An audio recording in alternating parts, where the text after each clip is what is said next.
Bonjour Bruno. Alors pour répondre à votre question, oui, c'est tout à fait possible de faire ce que vous voulez. Vous pouvez effectivement uploader ici sur l'outil Transcribe un fichier WAV et comme vous pouvez voir ici, les fichiers audio qui sont acceptés, ben, il y a bien effectivement le fichier WAV.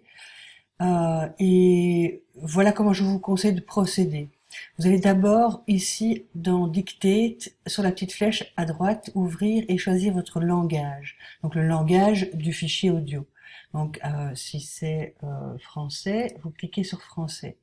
Et puis vous allez uploader le fichier, choisissez un fichier, vous allez le chercher et vous allez l'ouvrir tout simplement. Bon, j'en ai pas moi ici, mais c'est pas important, vous n'avez pas besoin de me voir le faire exactement.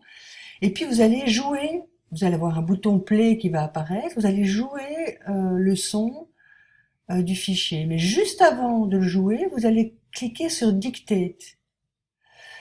Et donc imaginons qu'au lieu que ce soit un fichier, c'est moi qui parle, eh bien regardez, je clique sur Dictate, et à partir de maintenant, tout ce que je vais dire et qui va être capté par le micro de Transcribe va s'inscrire sur l'éditeur de texte ici. Voilà, quand vous voulez l'arrêter, vous cliquez sur recliquez sur le bouton pour que ça redevienne vert. Donc, attention, vous devez absolument pas toucher à la fenêtre ni faire autre chose avec votre souris sur l'écran pendant que ça se passe, parce que sinon, ne corrigez pas au fur et à mesure, parce que sinon, ce qui va se passer, c'est que la dictée va sauter des mots de plus en plus, et puis ça ne va plus du tout bien se retranscrire.